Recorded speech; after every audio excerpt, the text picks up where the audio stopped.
It is the 23rd of May, 2019. WIKISPEED stand-up. Go ahead, Lauren. Okay. So this is Lorne Salter, Gabriel Island, British Columbia, Canada. And past week, I work tomorrow on a Python thing. I'm trying to do a dual purpose thing of so I got a book called Data Science from Scratch, which has a bunch of practical Python programs, but mostly skill building, but it has lots and lots of Python code, so I think in general in training that'd be good.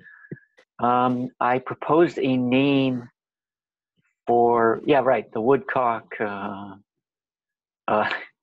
array for an array that has a wide field of vision, or it goes in every direction, because the woodcock is the bird that has the closest to 360-degree vision, with the bulbous eyes poking out the side of its head.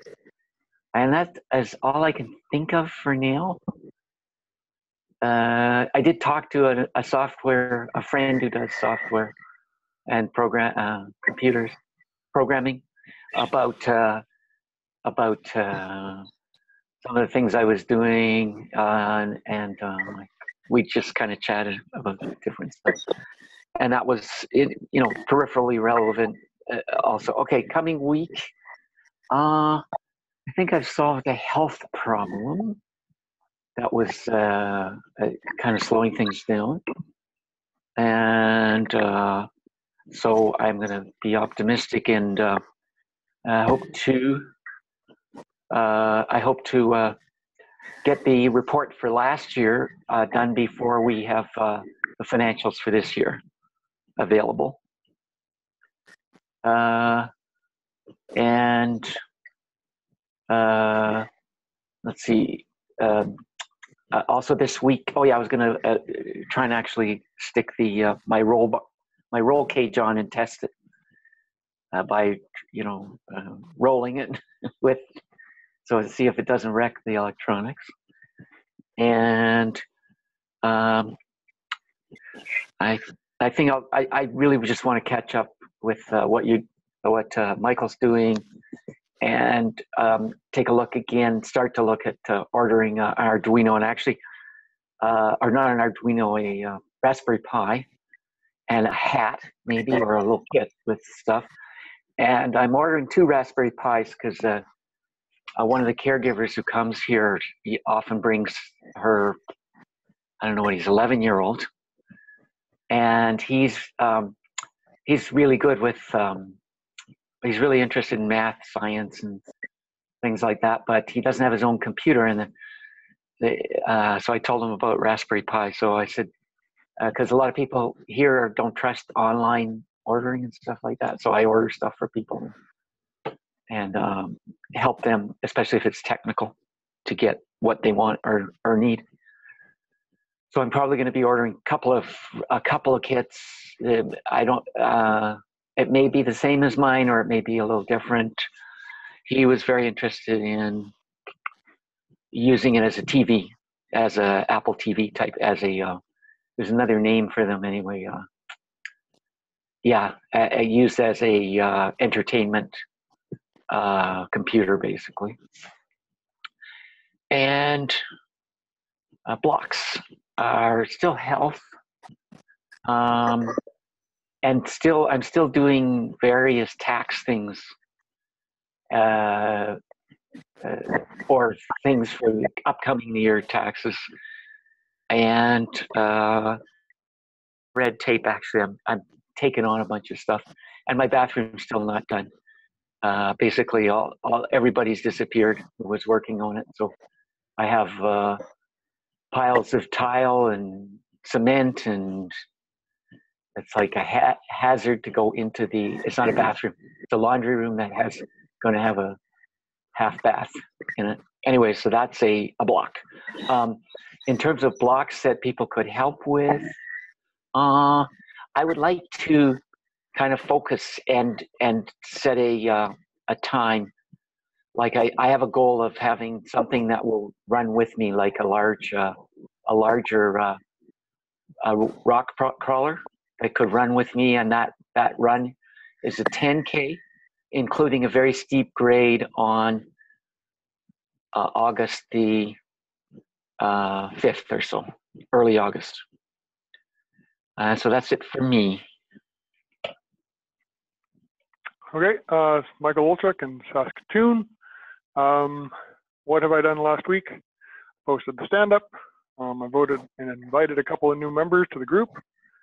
I tested the servo code that blew up my last minion with a separate battery pack, and it seems to work okay.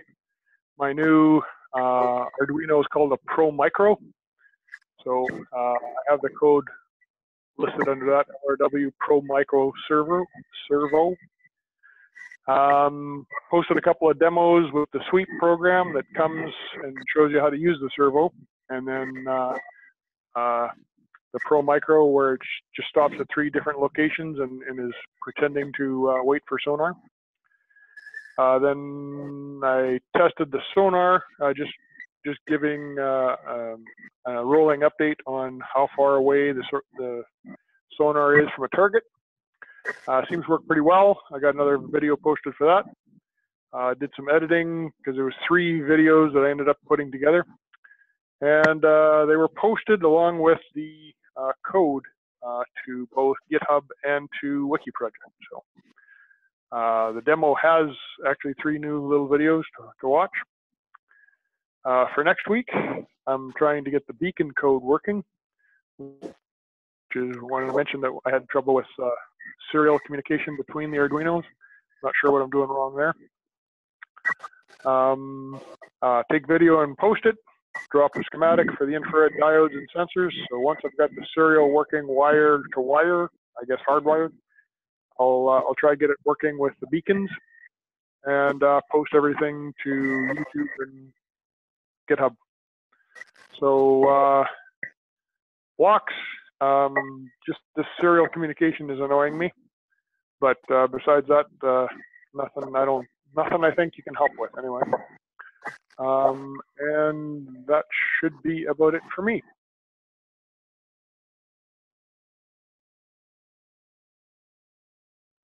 Okay. So I give myself a 4. The team 8. Process improvement. I am thinking of some.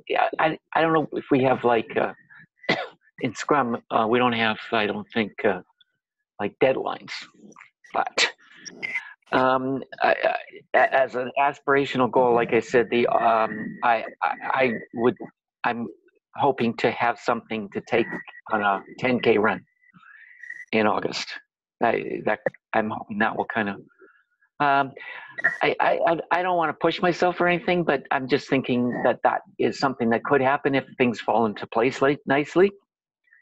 And probably mostly it's going to be me kind of by rote buying and cloning what you're doing, but you know, in the process I'll try and understand everything. And the configuration would be unique, and I'll probably need help with it. But anyway, that's kind of my thought would be yeah, maybe a specific configuration and at least a rough outline of a configuration and when and where it might be used. So I know you had something in mind of a wheelbarrow or something like that. So maybe that's my thought on the process improvement. And I don't know if that's a process improvement, but that's it for me. Okay, yeah, I'm not sure if that's probably a goal as opposed to a process improvement, but retrospective, I'm going to give myself 10 because I got more than 5 points done, and I did make it to the meeting. And team, I'm going to stay with an 8 because we do have progress going on the Little Red Wagon. It's just, it would be nice to have a few more people involved. The process improvement of brainstorming ways to get more people involved is good. I still haven't come up with any way to do that. And I did forget one thing I'm going to be doing this week. I'm actually going to a mini maker fair in Saskatoon. It's on Saturday at the Prairie Land. So there is at least 4 people that are from the local makerspace that are going to it, and there's apparently displays from people making other crafts that include electronics like knitting and that kind of stuff. I will probably take some pictures and post a little bit if they will allow me to. And my wife is coming along with me, so I'm not sure how long she's going to last. I think there's probably a couple of groups there that are going to be new to her that she didn't even know they existed in the city. So hopefully she will find something to do for a couple of hours. I think it'll take me at least that long to go through it. Anyway, your goal of getting something running for August 5th that can run 10 kilometers is pretty aggressive. I think that's going to be tough to do. We don't have anything running as yet, so you got nothing to model it on yet. Unless, well, we've got to get the follow me thing to work at least from behind, at least on the hardware we've got as a stepping stone. So anyway, it's a worthy goal. I don't think it's a process improvement though. Okay. Yeah. Okay. Yeah, interesting. Maker Fair. I do want to cross talk about Maker. So I was at the Vancouver Maker Fair once in 2013. They're exhausting and like they're so much fun and interesting, and they're one thing I like to do is, or if I was going into one again, Mini Maker Fair, I would take food, because like you get tired, and food and drink, and there is a concession, but it's expensive and not necessarily what you want.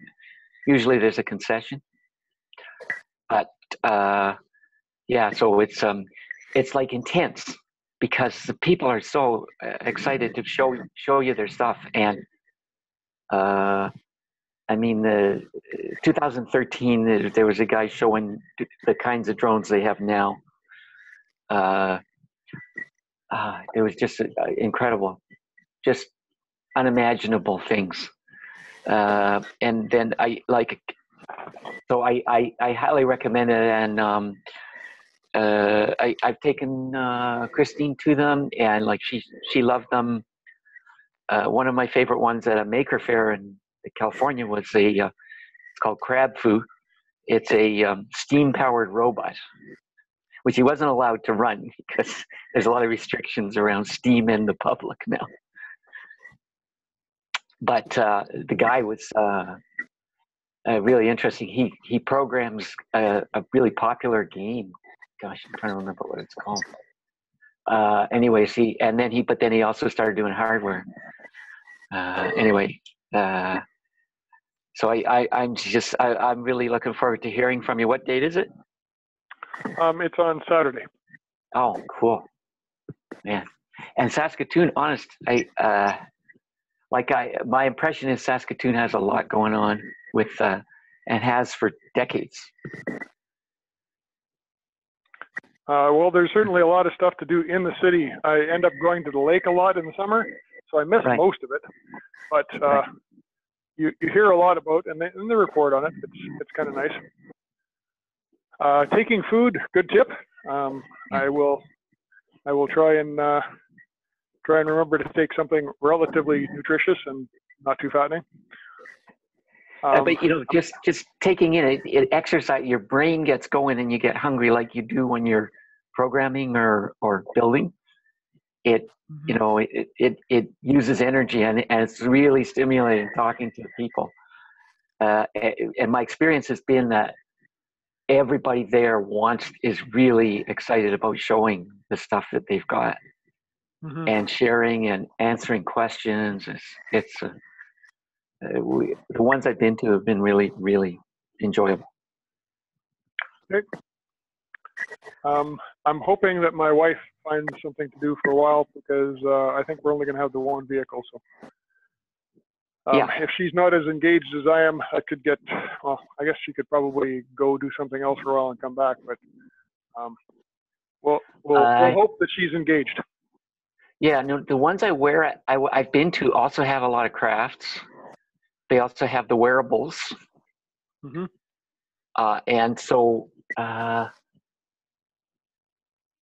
they also have cool stuff, just stuff that's really interesting to watch visually, because more than half of it is artists doing things.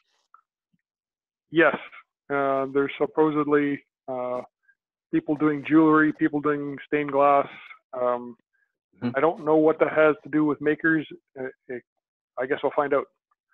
No, because the makers is not just electronics; it's just anybody making things. Yeah, and I guess artistic stuff is where you would expect, or what you would expect to find, because the electronics, just came along recently. That's not not something that makers did years and years ago. Our local makerspace has a thing on chainmail, has a course on how to make chainmail.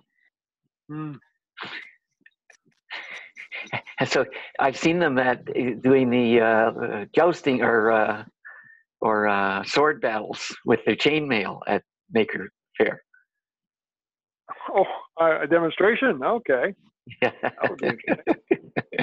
And I don't know if they have them there. Some of them will have battle robots of various kinds, or maybe soccer and all that kind of stuff.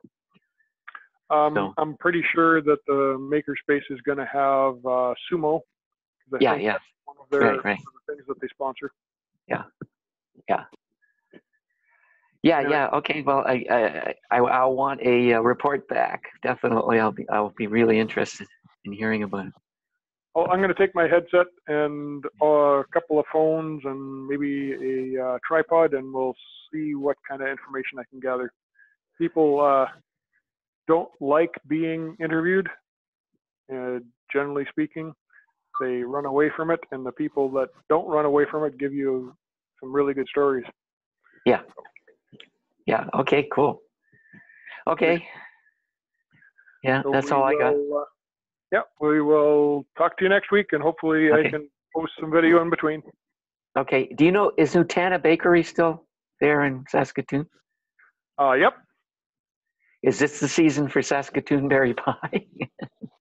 Actually, we have Saskatoon Berry Barn, which that's what they do. They harvest the Saskatoons, and they make pie and jam and jelly and syrup and a bunch of other stuff. They also do locally collected apples and nice crab apples, and so it's a Saskatoon Berry Barn. Saskatoon Berry Barn. It's down on the west side near the river, and it's a very beautiful place. They got a bunch of antiques and a bunch of crafts and stuff. Do they have a space to sit and drink coffee and eat pie? They have a full restaurant, actually. It's one of the favorite places to go for Mother's Day. Wow! Holy and there's a full set of greenhouses there. They have plants that you put in the garden. What are those called? The ones that are started. Yeah. They're not called seedlings. Can't remember. Yeah. And then they have the hanging baskets and various other stuff. Oh, incredible. It takes a good hour and a half to go through the place. Even if you've been there before. Think of Maker Fair like that on steroids in terms of you can spend the whole time it's open, but I don't know if I have the energy to do that. Well, they're open for 8 hours, and there's no way I'm going to get my wife there at 10 o'clock in the morning, so we'll see what happens. Okay. Right. Enjoy. Talk to you later. Yep. Okay. Bye now. Good night.